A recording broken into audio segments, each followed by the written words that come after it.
Friends, कुछ में आपका स्वागत है। इस वीडियो में बात करने वाले हैं मैक्सवेल राइट हैंड रूल की। और इस रूल को ही, जो आपने राइट हैंड थंब रूल नाम सुना होगा, राइट हैंड थंब रूल, तो राइट हैंड थंब रूल के बारे में हम पढ़ने वाले हैं। ठीक है, राइट हैंड थंब रूल का ही, जो राइट हैंड थंब रूल का जो यूज होता है वही इस रूल का काम है।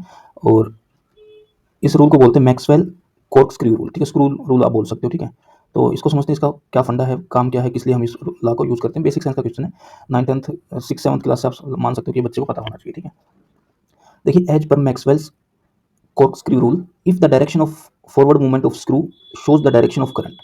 मान लीजिए अगर कोई स्क्रू है, ये मान लीजिए स्क्रू है, ठीक है, और ये इस तरीके से घूम रहा है, इस डायरेक्शन में घुमाया जा रहा है। ठीक है, अगर जो डायरेक्शन है स्क्रू की, जो डायरेक्शन है फॉरवर्ड मूवमेंट है जो स्क्रू का, अगर वो डायरेक्शन ऑफ करंट को अगर दिखा रहा है, तो जो रोटेशन ऑफ स्क्रू जो होगा ना, रोटेशन ऑफ स्क्रू, वो ऑब्वियसली मैग्नेटिक फील्ड को दिखाएगा। ठीक है, तो यानी कि आपको पहले तो ये पता होना चाहिए कि ये इस रूल का काम क्या है। इस रूल का काम है करंट यानी कि आई नोटेशन होता है करंट को शो करने का, और मैग्नेटिक फील्ड यानी कि बी। ठीक है, मैग्नेटिक फील्ड, दोनों की डायरेक्शन को डिसाइड करने के लिए, फाइंड आउट करने के लिए हम कॉर्कस्क्रू रूल का यूज़ करते हैं, मैक्सवेल कॉर्कस्क्रू रूल। ठीक है, सेम काम राइट हैंड थंब रूल का होता है। तो इसको समझते हैं दोबारा से, एक बार मैं आपको आम भाषा में बिल्कुल समझा दे रहा हूँ। ठीक है, मान लीजिए ये स्क्रू है। ठीक है, अब ये स्क्रू है, अगर ये नीचे की तरफ अगर मान लीजिए ऐसे ऐसे घुमाया जा रहा है इसको, स्क्रू को। ठीक है, तो सिंपल सी बात मानिए, अगर यहाँ ये मान लीजिए एक वुडन बॉक्स है। ठीक है, वुडन लकड़ी है कोई, मान लीजिए। ठीक है, वुड है, वुडन बॉक्स मान लीजिए, कुछ भी मान लीजिए, वुडन पीस मान लीजिए। ठीक है, एक लकड़ी का पीस है। ठीक है, इसके अंदर स्क्रू को घुमा रहा हूँ मैं, इस तरीके से घुमा रहा हूँ,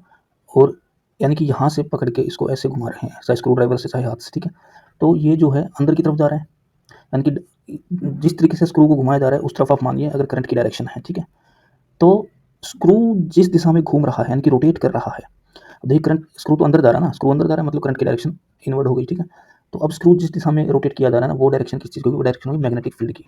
बस सिंपल सा फंडा है। मान लीजिए ये है। ठीक है, ये यहाँ स्क्रू है, ये मैं एक आपको रफली एग्जांपल से समझा रहा हूँ। ये स्क्रू है मान लीजिए। ठीक है, और इस स्क्रू को इस दिशा में घुमाया जा रहा है। ठीक है, स्क्रू को इस दिशा में घुमाया जा रहा है। अब देखिए ये जो स्क्रू है, ये अंदर इस तरीके से जा रहा था, यानी कि करंट की डायरेक्शन है। ठीक है, जब ये करंट की डायरेक्शन है तो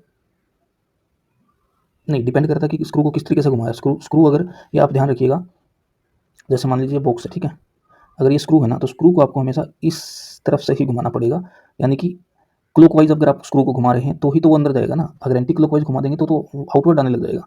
ठीक है, तो अगर करंट की डायरेक्शन ये है, यानी कि ये जो है स्क्रू हमें इस तरीके से घुमाना पड़ेगा, एंटी क्लॉकवाइज, क्योंकि स्क्रू जो है ये इन्वर्टेड है एक तरीके से। ठीक है, तो हुआ क्या, इस तरीके से आपने आसानी से डिसाइड कर लिया कि करंट की डायरेक्शन क्या होगी या फिर मैग्नेटिक फील्ड की डायरेक्शन क्या होगी। अब देखिए, इनवर्ड जब मैग्नेटिक फील्ड होता है तो उसको हम क्रॉस से दिखाते हैं, और आउटवर्ड जो होता है उसको हम डॉट से दिखाते हैं। ये आपको पता होना चाहिए। ठीक है, तो समझाने की कोशिश करी है मैंने बेसिक फंडे को। उम्मीद करता हूँ अगर आपको फिर भी कोई डाउट रहता है तो आप कमेंट सेक्शन में लिख सकते हैं, और मैं उम्मीद यही करता हूँ कि आप लोगों को वीडियो अच्छी लगी तो वीडियो को लाइक कीजिए, चैनल को सब्सक्राइब कीजिए। धन्यवाद।